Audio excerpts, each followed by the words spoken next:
The following is a presentation of the Match Talk Podcast Network.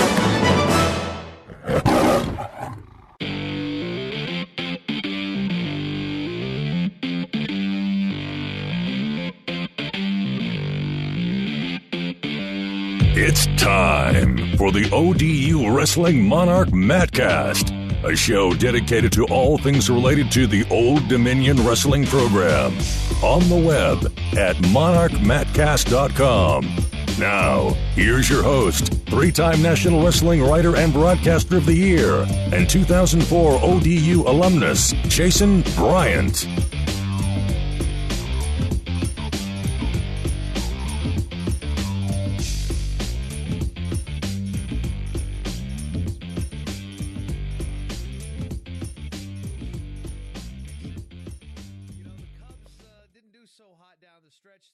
Coach Dixon, not quite of a postseason celebration like you had last year. No, the bats went very quiet, unfortunately. So, but New Year 2018 will be a new year, and hopefully the W will fly again. Yeah, go Cubs, go! Yeah, whatever. Is that still your ringtone? No. Steve made me get rid of that a long time ago.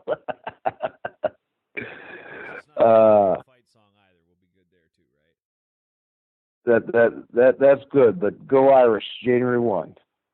Yeah, coming from an Indiana grad, you ought to be ashamed of yourself. Anyway, moving forward, this episode 46 of the ODU Wrestling Monarch Mattcast, talking a little bit about Monarch Wrestling. Well, actually, this whole show's talking about Monarch Wrestling. Last episode, we talked with ODU Sports Hall of Fame inductee Jeff Rusak, still in the area. And Mike, in the time that you've been in the area, Jeff's been around the program a little bit. Obviously, his job as a firefighter makes his hours a little wonky, but what's it mean to have a guy like that? He was part of the previous regime there at Old Dominion. He was one of my college roommates, so take that for what it's worth. But to have a guy like that go in, still in the 30s and still has that connection to the previous program and a lot of the coaches in the area. I mean, Jeff's a good guy to go in. What did it mean for the program? It's just great to see guys that have put their time in. To be honored, by the athletic department, and to show that this school does support wrestling, and greats like Rusak being inducted in the Hall of Fame is great. And like I said, he's been around. He's been very supportive of the program, and he's kind of a link to the past. With Coach Simons and all the guys that wrestled for Gray and all that stuff. So it's kind of good to see a bridge, a connection. And Jeff is a great guy, well deserving, and I know Steve went to that Hall of Fame banquet that they had. We were actually preparing for Virginia Tech as a team, for the Hokie Open rather as a team. But I know Steve attended the banquet with Rusak, and it shows a lot for his character that he could deal with you for all these years. Yeah, all these years. Yeah, matter of fact, because we were roommates on 3 different occasions, 3 years for 2 different occasions. So. Definitely a different era of Old Dominion wrestling. We won't go down that line of questioning at all. Those are some stories that'll just remain stories amongst friends. And the stories of this season, the Monarchs right now 2-3 with 2 losses to nationally ranked programs, and not just nationally ranked programs, top 10 programs, and another tight one to Northwestern to open the year at the Monarch Classic. We'll just start right at the beginning with the dual meets to win the opener against Gardner-Webb and also wrestle against Northwestern. That one came down to the wire. 1 point. Northwestern coached by former Monarch assistant Matt Storniolo, and the mindset to start the season with that type of event with a Monarch Classic. How's that work out in retrospect? I thought it went well. To be honest with you, obviously we didn't get the ultimate results that we wanted, but we were kind of looking for something where our guys could get some multiple matches in, but at the same time not have the wear and tear of a tournament. Our team is young, so this year's schedule is kind of designed a little bit to make sure we're getting in a ton of matches. Sometimes when you have an older veteran team like a couple years ago, you tone back a little bit on some of those tournaments and just try and find your peak. The peak tournaments, your major tournaments, the Scuffle, Midlands, something like that. But our guys are so young, A lot of times in November, we're trying to make sure they're getting in as many matches as possible. But we had an opportunity to bring in a Big Ten team, and Coach Elliott, Gardner Webb, they're not that far down the road from us, and it was a great opportunity to see a team from the Big Ten, see a team from the Southern Conference. So, what we try to do is kind of mix it up and make sure we're seeing as many teams from different conferences as possible. The good thing about it, too, was it was a home event, and like I said, it worked out fairly well for us, except for, we ultimately did not beat Northwestern, but I think even us losing in a close match, it showed that we could compete against a very good Northwestern team. They're young, just like us, and I think they're going to be doing a lot of good things throughout this year. I think currently they're undefeated on the season. They got a lot of nationally ranked guys, but early in the season, it kind of shows you where you're at against the Big Ten, and then we had an opportunity to bounce right back after that and wrestle a tough, scrappy Gardner Webb team, and, we were able to come up on the right side of that. So, I think it was a good event, and that's something we're going to try and continue throughout the years. Ideally, I'd like to have us and 3 other teams, so we're getting in 3 matches, but it worked out where, we got in 2 matches, and like I said, I'm already reaching out to teams, see if we can't make that a bigger and better event next year.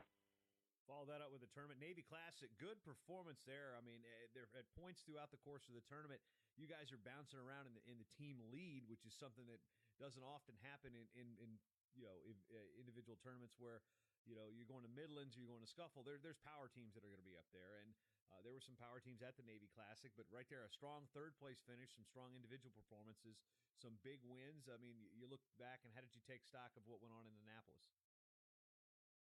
Yeah, just another opportunity for guys to get on the mat and scrap, and Oregon State was there, so they had a chance to wrestle some guys from the Pac-12. Indiana, Purdue were there, a couple Big Ten teams, Navy, American guys from the EIWA.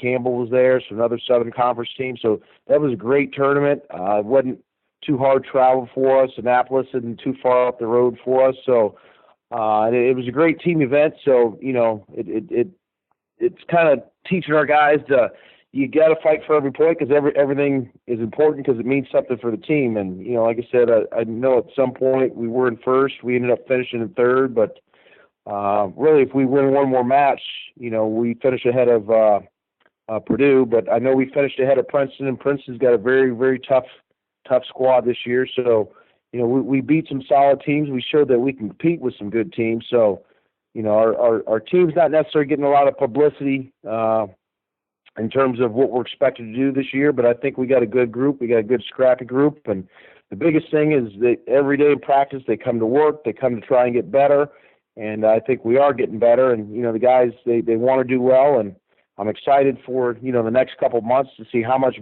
more we can improve come March. Coming off of Thanksgiving, you guys went on a road trip, and one of the tougher road trips any college team will do. You go to Raleigh to take on NC State, and then you continue on to Columbia, Missouri, and wrestle Missouri Tigers. NC State currently ranked 5th in the country. They were 6th or 7th at the time. The Monarchs wrestled 25-15, took 4 of them from the Wolfpack, and then bonus points was the flavor of the day at 84-97 heavyweight, and they ended up with a 25-15 win before Missouri just 36-3. Kind of hard to try to find every silver lining in a match where you win just one individual match. But coming off of that type of weekend, bumps, bruises, things of that nature, you got to lick some wounds before heading into the win over Northern Illinois, which we'll touch on. But 2 powerhouse programs almost back to back. What was that message sent to your guys? Well, somebody should smack the guy that scheduled that dual meet, first of all. He may or may not be on the show, or is he maybe sharing office space with you? The person may allegedly be on this show right now, but no, it's we always want to make sure we're testing our guys, and Missouri is the cream of the crop in our conference, as well as nationally. And NC State, obviously, they've been doing well the last few years, and they're both top 10 programs. So it was a chance for our guys to really see where they were. And the other thing, and kind of what I preached to them all through November, is our first 3 competitions in November, we had not had a true dual meet where there was a 1-hour weigh-in. So, getting our guys getting used to getting their weights at our target weight is something that we wanted to focus on again with the schedule, and that's why I made sure our first dual meet was almost a month after the actual NCAA season started, so that, guys that needed to still kind of descend down were able to do that. But that road trip showed us where we were. It showed NC State. It showed we were capable of competing with those teams. But Missouri also showed us that we need to be consistent. I thought against NC State we had a lot of fight. I thought we missed out on some opportunities. Carter had a big win against a national ranked guy and national qualifier. Madrigal looked tough against a guy that's been a couple-time All-American. McGee beat a pretty tough kid. Got us on the board solidly. Richardson beat a tough kid. I think, and then really after 149, I think kind of the wheels started to fall off for us. So we didn't do a great job of regrouping. I think we had an opportunity right before halftime to kind of really silence that crowd, and we let the crowd back into it. And obviously the momentum did not continue to go our way. And, towards the end, like I said, the last 3 weight classes, they kind of gave a bonus point, so that obviously wasn't good. And then Missouri, it's just champions are consistent. And we were not very consistent that match. We were not aggressive. I think we kind of, feared the singlet, feared the name a little bit. And I think we counted up. We had about 5 or 6 leg attacks as a team. So that's something that, for a break, right after that dual meet, we were focusing on being more aggressive and attacking and getting after people, because Missouri got after us, and we want to mimic that to other teams. So we were not very pleased with the effort against Missouri, but like I said, with a young group, you're going to get good performances, and you're going to get some performances that you would like to take back. And Missouri's one we'd like to take back, but we're going to learn from it, and hopefully we did learn from it, and let's just hope it doesn't happen again. But, took a couple of weeks off, and then we had Northern Illinois the other day, so it is what it is. Yeah, the win against Northern Illinois, 21-12 at the TED, came down to heavyweight. Ali Wahab picks up the fall in a match that had you lost, you go to criteria, 15-15. It would have been, it's a numbers game at that point. Although the last couple of years, you guys have seemed to have won a lot of these criteria matches. It seems, as a matter of fact, 2 years ago, you guys were the only school to win 2 criteria matches in one season. So that's a interesting designation. But when we look at the performances of coming off NC State, Missouri, and then into Northern Illinois, was this almost a trap duel? Obviously, Alex Madrigal was out with an injury suffered at the Missouri duel, but it's a match that from an ODU standpoint, Brock Hudkins is tough at 125. That's a match I half expected Michael McGee to pick up, and Caleb Richardson, who have been wrestling pretty solid, even though he's older than most buildings on campus and older than most of the campus anyway. But, sorry, Caleb, I've known you since you were 3. I can say that. That's right. Performances right off the bat seem to be like, okay, what's going on there at 125, 133? Just kind of a tough spot in the schedule, or is it something different with those two and their performances? Well, I always think we had finals last week, so, and then obviously you're running up against Christmas break. We just sent our guys home actually today to December the 21st. But those dual meets that are right after finals and right before Christmas, they can be very, very scary. And especially, again, you're dealing with a young team. Sometimes their minds aren't always in the right place. Sometimes physically they're with you, but mentally they're back home. So I don't know if we had some of that or whatnot. Coming off a 2-week break too, we always try to make sure our guys are keeping their weights under control. They all have specific diet plans.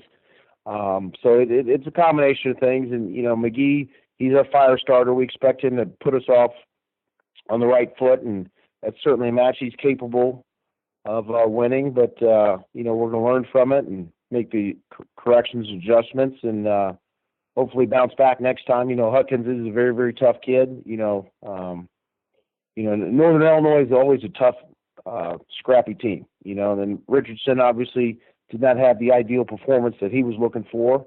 And those are two, for us, we would like to think, consistently are going to end up on the right side of the equation for us. So that put us in a hole. So really, in a situation like that, it's also an opportunity for some other guys to step up and say, hey, here's my opportunity to take advantage, and my team needs me. Here's my opportunity to step up and make a name for myself. And I think we did have some guys do that against Northern Illinois. So as a team, I think we all had to come together to end up beating that tough Northern Illinois team. And like I said, it all worked out. It came down to Wahab, and he did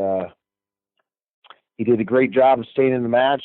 Technically, he did not actually wrestle a great match, but he's been working on his conditioning lately, and he was in a situation where I think his conditioning ended up being the separator there. Yeah, if you see the video of it that's been floating around Monarch Media, not the crispest of Mike Dixon taught technique there with the step over on the fall there, but sometimes you get somebody doing athletic things, and you put a big guy on their back, and it's kind of hard to get off your back when you got that much tonnage coming down on you. Yeah, I mean, Rob's a very, very strong kid, and like I said, we a lot of his teammates and guys in the athletic department, staff were patting him on the back, but we watched film the next day, and I kind of told him, I said, hey, you gave this kid a lot of opportunities, and you came out on the right end, but next time you're not going to be so fortunate, So that's just things we're going to continue to work on. But I think Wahab, he's a young kid too. I think he just turned 19, I believe. So he's very young. He still needs a lot of experience and seasoning, and he just came back from wrestling at the Cleveland State Open. So really every match is kind of a new adventure, if you will, in terms of just learning how to wrestle in certain positions, because there's certain positions he'll get in sometimes and he's not quite sure what to do, and sometimes it's trial by fire, and sometimes we have to go through practice and kind of correct those situations. And but we try to make sure he's staying in certain situations and certain positions that he's comfortable with and that he's good with, and kind of go from there. But like I said, he ended up putting the team on his back and sealing the deal for us. So obviously that was very, very helpful. But we had a lot of the upper weights step up this past dual meet, which was nice to see. The first few dual meets, that was not necessarily the case, but this time the upper weights did step up, and it was a good team victory. Looking at some of the individual performances and the gains that some of these guys have made, I know you guys were high on Keenan Carter coming out of high school in Illinois, despite not having the accolades that a lot of the powerhouse kids that come out of Illinois. And that win over Morris at NC State seemed to be a statement win. He's had some very solid victories, and how has he really developed as a competent and capable starter at the Division I level? Just through his training, he's got more and more confidence. I remember out of high school, his club coach is Israel Martinez, and I talked to a couple of his high school coaches that they said this kid always had a lot of potential, but he quite hadn't gotten it done yet. And I just think he's very, very hungry, and especially last year he basically somebody else basically earned a job ahead of him, and I think that made him even more driven and more hungry, because the kid works out relentlessly, twice a day. I see him all the time working out, and he wants to make sure that, hey, this is my job and I'm going to do good things this year. So confidence, we always say confidence comes from training. He's a training machine, and he's got good guys around him. We've got alumni that come in, and Lenny Richardson's still around. He works out with him a lot. Obviously he's got Alex Madrigal, Larry Early, so he's got some talented people around him, and I think he has not been wrestling that long. So I think with him, the more and more he just steps in that room and continues to get reps in, the better and better he's going to be. So I think every day we're going to see a newer and better version of Keenan Carter. Yeah, you mentioned Larry Early. Larry, who came to the program at a late point in the semester last year. How has he adjusted now? This is his first full season as part of the program. He had some hammers with Hayden Hidley, who's now ranked 5th in the country, and some people in Joey LaValle at Missouri, who was a NCAA finalist. So he's had the trial by fire in this early part of the season, and having him in the lineup at the beginning. How much is this going to help him down the stretch that he's here for a full year?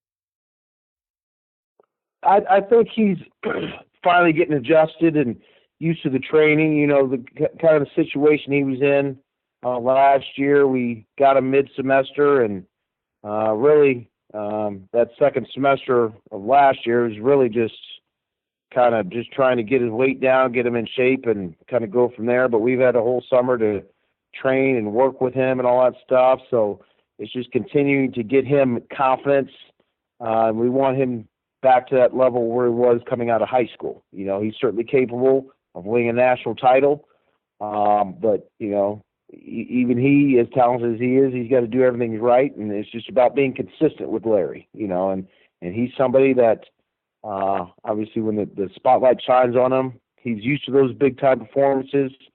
But, it's just really about consistency with Larry, and he continues to every day improve on that, but that's something that we are continuing to work with him on, too.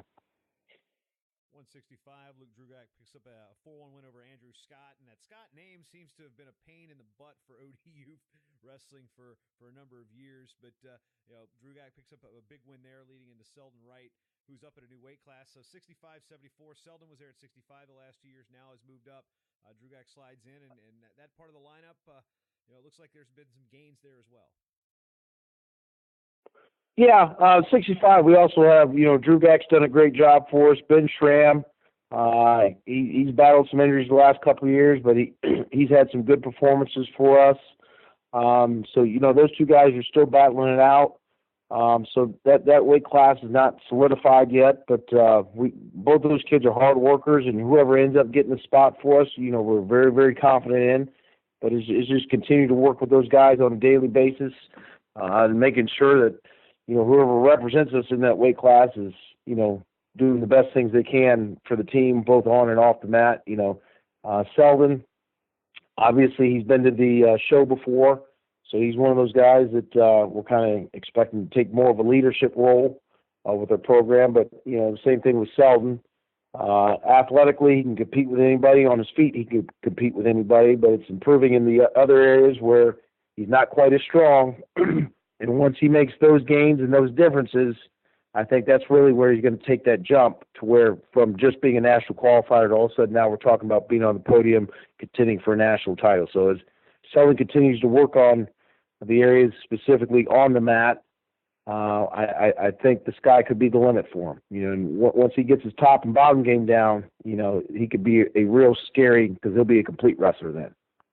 Antonio Agee, sophomore, coming in, missed the first duel of the year, had some family things that he was attending to, and second-year mat time at the Division I level. What gains has Antonio made from being thrown out there as a true freshman?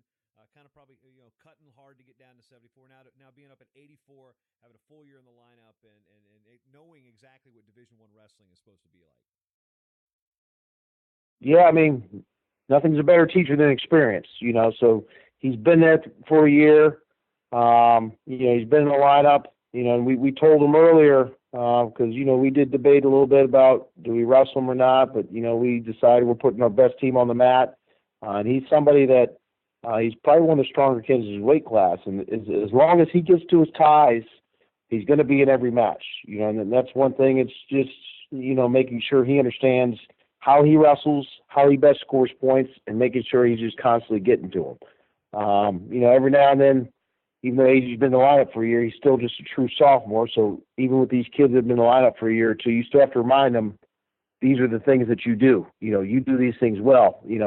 And sometimes we deal with young kids, and sometimes they see nationally ranked kids like, for instance, we wrestle Missouri or NC State where they have a bunch of guys that are ranked in the top 20, top 10, et cetera.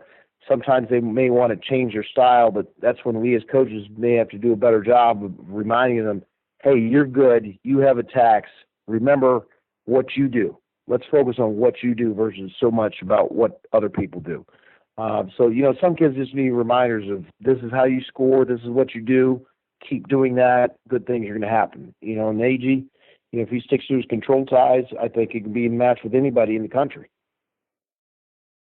97, you guys are still working out the situation there with John DiAgostino and true freshman Noah Bushman. DiAgostino got the nod the other night against Northern Illinois, lost in the tiebreakers. And again, a situation, you've got some youth, you've got some people that have been around the program for a couple years, and ultimately, when it comes to that type of situation, you've got athletes battling for the spot at 65.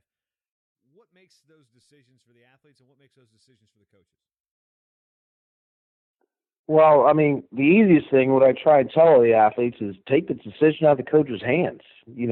Go out, compete, do what you can, and competition hopefully sorts it out. So that's why we want to make sure everybody's getting their fair opportunity. So like you said, at 97, both guys, they're going to get opportunities, and when their name's called, they need to be able to take advantage of that opportunity. We got both those kids will be competing in the Lock Haven Classic coming up, so they're both going to have an opportunity to show us what they have, and then after that, there's Virginia duels not too long after that, where you're talking about 4 or 5 duels, something like that, where they'll have an opportunity to kind of create some separation. Because the biggest thing is you don't want to put it up to the coaching staff, because part of it is if it's the coaches have to discuss who the better guy is, then that means there really hasn't been any separation between either one.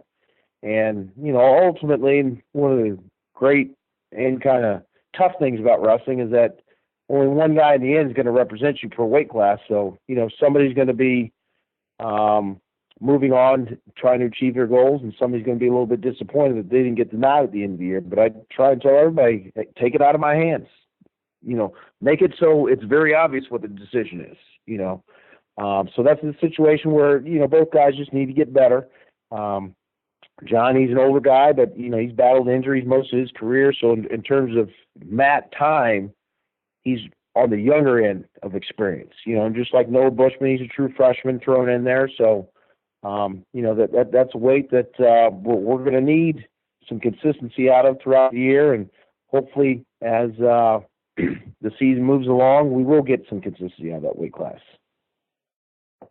You mentioned the Lock Haven Classic. That's one of the 2 events that the squad's going to be hitting over the break.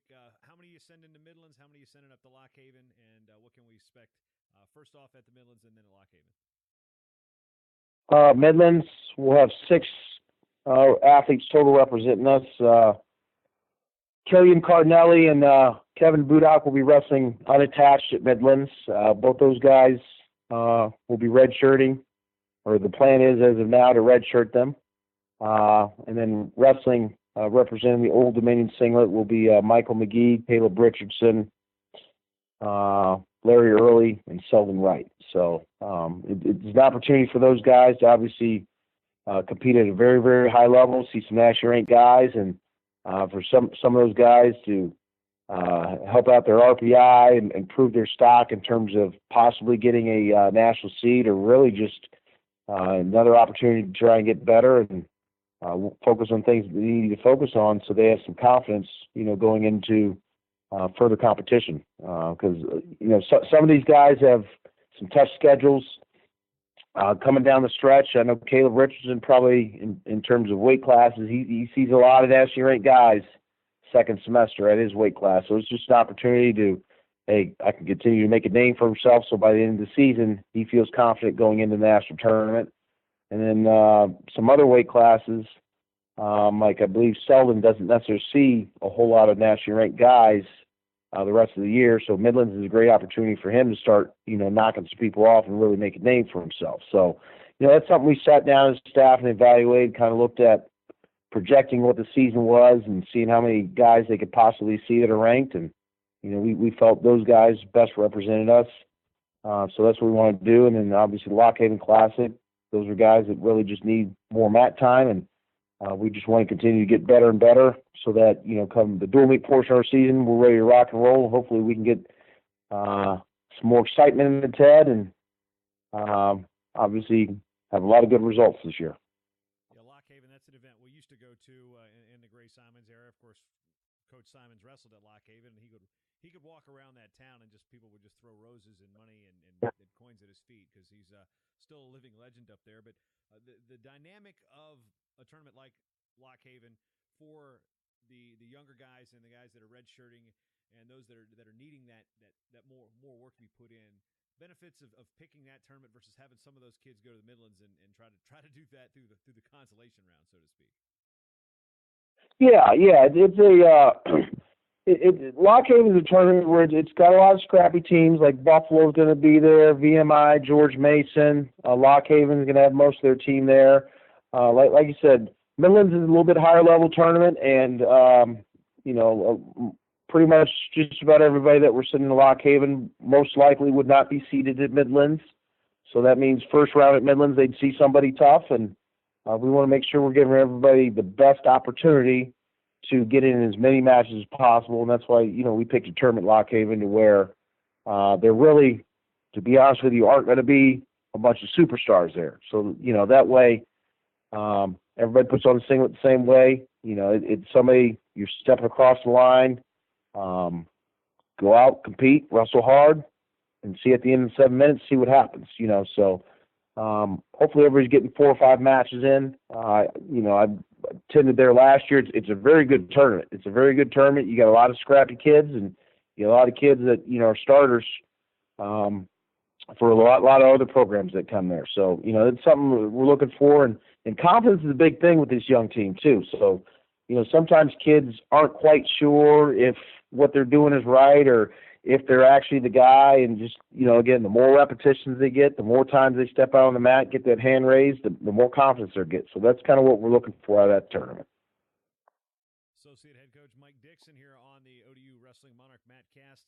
Next events for the Monarch, as we said, are the Midlands and the Lock Haven Classic. If you are going to be attending the Midlands, I made this mistake last year, and I'm going to correct it now, and I had to correct it a couple times.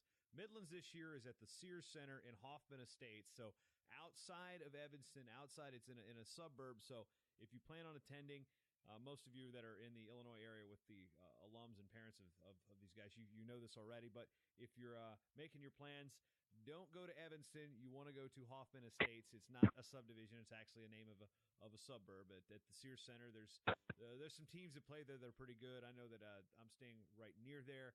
I'll be on the PA again. Next home event for the Monarchs is Eastern Michigan on January 7th before the Virginia Duels, and we'll be sure to revisit with Coach Martin and Coach Dixon before then. So, Coach, final words for those who are coming up to Lock Haven, coming out to Midlands to watch.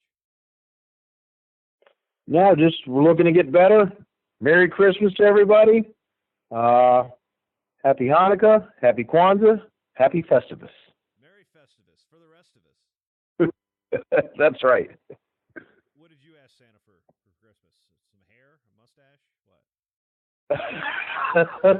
what? For my youth.